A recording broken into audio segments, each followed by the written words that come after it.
Quoi de mieux qu'un peu de crash, hein? Là, ça commence un peu là, à venir la pluie. J'aime pas du tout. Je sais pas s'il y a des gens qui aiment la pluie. Si, il y a des gens qui aiment la pluie. Moi, c'est pas mon truc. J'aime pas quand il fait gris. J'aime pas quand il fait froid. J'aime pas quand il fait chaud. J'aime pas quand il pleut. J'aime pas du tout quand il neige. Ou quand il gèle. Enfin bon, en fait, j'aime rien. Moi, je suis en train de me poser une question. Parmi les bonnes résolutions que je pourrais prendre cette année, je me demande s'il faudrait pas que j'aille faire un petit tour chez le coiffeur. La dernière fois que je suis allé chez le coiffeur, c'était il y a 2 ans. J'avais même sorti une petite vidéo de promenade de chien pour l'occasion. La tignasse, elle commence à me gaver. Plus ça va, plus j'ai l'impression de me transformer progressivement en labrador. Et ça risque de plaire à ma Bella. Appelez-moi D'Artagnan. En plus, si je les mets derrière les oreilles, je vais vous montrer, ça me donne l'impression d'être un acteur de série B des années 80. Chuck Norris ou Steven Seagal. Avec la coupe mulet. J'ai vraiment une tête de Charlemagne. Tiens, d'ailleurs, j'ai découvert un truc l'autre jour. Peut-être que vous le saviez déjà. Jules César n'a jamais été empereur. C'est marrant ça, moi j'avais toujours cru qu'il était empereur en fait. Alors que pas du tout. C'était un général dictateur romain. C'est marrant tous ces trucs qui sont imprégnés comme ça. On a l'impression que ce sont des souvenirs, mais en fait c'était des faux souvenirs. D'ailleurs j'ai fait quelques recherches là-dessus, sur les faux souvenirs, et j'ai découvert l'effet Mandela. L'effet Mandela, en fait, c'était une nana qui faisait des conférences un peu spécialisées dans la psycho paranormale, et qui, lors d'une conférence, en fait, avait pris conscience qu'elle pensait que Nelson Mandela était mort en prison dans les années 80. Pour rappel, il est quand même décédé en 2013. Elle avait constaté que d'autres gens dans l'Assemblée, dans sa conférence, pensaient aussi que Nelson Mandela était mort dans les années 80, se rappelait même des funérailles, des reportages TV de l'époque. Et finalement, c'était pas vrai. L'effet Mandela, ce serait un peu un phénomène de fausse mémoire collective. Donc ça a été un peu étudié, hein. Enfin, c'est des histoires de bugs de cerveau, d'association de différents éléments, puis qui créent finalement des souvenirs qui sont faux. Mais alors quand c'est commun, c'est quand même particulier, quand c'est plusieurs personnes qui se rappellent de la même chose. Alors à ce sujet, du coup, il y a énormément comme ça de faux souvenirs ou de souvenirs liés à l'effet Mandela, comme par exemple dans Blanche-Neige, la fameuse scène miroir, mon beau miroir. En fait, ça n'existe pas. Dans le film de Disney, elle dit miroir magique au mur. Elle dit pas miroir, mon beau miroir. Et pour autant, on est nombreux à se rappeler de miroir, mon beau miroir. Alors après, est-ce que c'est lié au fait que parfois dans certains livres qui retranscrivaient le conte, c'était écrit comme ça? Comment ça se fait? Je sais pas. On va retrouver aussi la marque de t-shirt, enfin de tissu Fruit of the Loom, avec des fruits en fait au niveau du logo. Il y a beaucoup de gens qui se souviennent que derrière les fruits, il y avait une corne d'abondance. Et c'est vrai que moi aussi, je m'en rappelle. Alors c'est assez curieux de se dire d'où ça vient tout ça. Alors il y a des mecs qui pensent que c'est lié à des mondes parallèles en fait, en lien avec la physique quantique. Et que finalement quand on a un faux souvenir collectif, c'est un résidu en fait d'un autre monde parallèle, mais à un moment donné ça a glitché.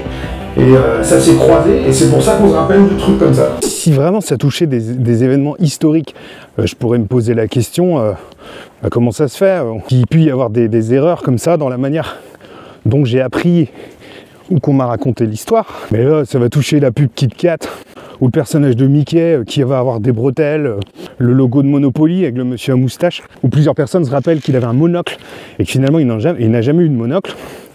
Moi ça me paraît un peu fantaisiste du coup, à partir du moment où ça touche des petits détails comme ça. Mais ça fascine beaucoup de gens qui sont persuadés en fait qu'il y a une dimension parallèle. N'empêche qu'au-delà de ça, ça questionne quand même sur la capacité à se souvenir du cerveau humain et la manière dont on va parfois reconstruire les souvenirs par association. On va parfois, je pense, symboliser comme ça un souvenir, enfin je dirais qu'on va le matérialiser à un moment par rapport à l'impression qu'on a pu en avoir à ce moment-là.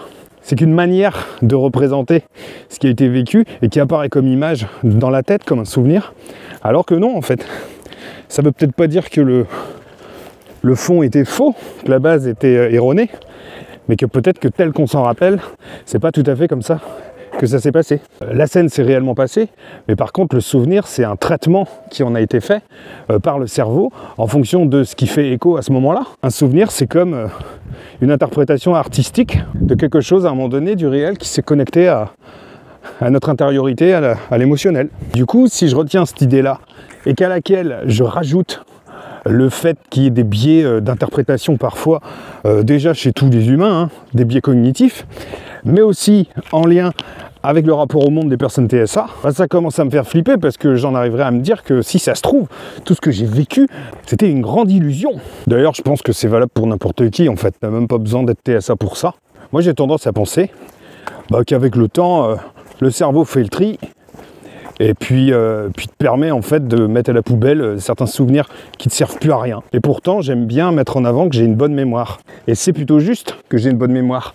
Mais moi, je retiens des choses qui sont complètement désaffectivées. Donc ce sera des situations tout à fait banales, anecdotiques, dont je me rappellerai clairement bien. Mais dès qu'il y aura une implication émotionnelle derrière, j'ai l'impression que c'est différent. Je me suis surpris l'autre fois à essayer de me rappeler pourquoi je m'étais embrouillé avec une personne mais il y a plus de 15 ans. Et en essayant vraiment de me remémorer, j'avais vachement du mal à remettre les éléments entre eux en fait. Je retenais qu'il y avait une embrouille et que cette embrouille avait causé un éloignement, mais sans savoir finalement pourquoi, sans pouvoir remettre les éléments à leur place, établir une espèce d'historicité, une chronologie dans l'histoire. Toujours est-il qu'au bout d'un moment, je peux beaucoup moins me raccrocher à ce qui s'est passé plutôt qu'à ce que j'ai vraiment ressenti. Ce que je veux dire, c'est que je me rappelle à peu près des choses, mais c'est pas si net. Soit c'est ma mémoire qui fait défaut et je commence à gâtouiller, ce qui n'est pas exclu, soit c'est juste que ces souvenirs-là, ils ont fait leur temps et que je peux désormais avancer sans eux. J'en sais rien, j'aurais pas vraiment de réponse, puisque finalement tout n'est qu'interprétation. J'ai quand même l'impression que mon parcours a un sens, que les choix que j'ai faits, c'est jamais pour rien, qu'il n'y a pas eu vraiment de hasard. Je me pose quand même la question, est-ce que finalement les choses avaient un sens entre elles et que il y avait quelque chose qui me destinait, qui me prédestinait, ou alors est-ce plutôt moi qui, a posteriori, vais essayer de raccrocher les choses entre elles, de manière à les rendre beaucoup plus rationnelles, beaucoup plus logiques, alors qu'on ferait un certain sens. N'empêche qu'il ne faut pas que je gamberge trop à cette histoire de distorsion de la mémoire, parce que c'est un coup à douter. Douter de ce que tu te rappelles, c'est douter de tes assises, de tes ancrages, des différentes balises qui t'ont construit dans la vie. Bref, c'est le temps qui passe. On va changer d'année là. Et ça me fait un truc quand même assez particulier de me dire que l'an 2000, dont je me rappelle bien, j'avais 19 ans à l'époque, c'était il y a 23 ans. C'est-à-dire qu'en fait, j'ai plus vécu depuis l'an 2000 que de ma naissance à l'an 2000. C'est juste que j'ai parfois le sentiment de ne pas me rendre compte, de basculer comme ça du jour au lendemain où je me dis « Oh, le temps passe !» Ah bah ouais. C'est comme si j'intégrais pas le temps qui passe. Je me rends compte que le temps est passé, comme si on était passé d'un point A à un point B, comme s'il y avait eu un volte-face, qu'on était passé du rien au tout, ou du tout au rien, mais au moment où je vis les choses, je m'en rends pas compte. Et ça ponctue ma vie comme ça de temps en temps. Et dans le fond, ça me ramène des angoisses. Les angoisses d'être vieux. Oh, je viens de croiser deux personnes là, juste derrière moi. Le type il m'a regardé, il m'a fait un vieux sourire. Ça m'a fiché une angoisse. Il ressemblait au frère de Leatherface dans Massacre à la tronçonneuse. Je sais pas si vous connaissez le film. Et ce frère-là, il arbore une espèce de sourire pervers qui fout les boules. Le type que je viens de croiser, il avait exactement le même. C'était son sosie avec le même sourire. Ça m'a ramené une angoisse, genre une angoisse mémorielle. Celle qui correspond à la première fois où j'ai vu ce film. Je trouve que c'est une bonne manière de conclure cet épisode. Bon allez, je vous dis à plus tard. D'ici là, je serai peut-être allé chez le coiffeur.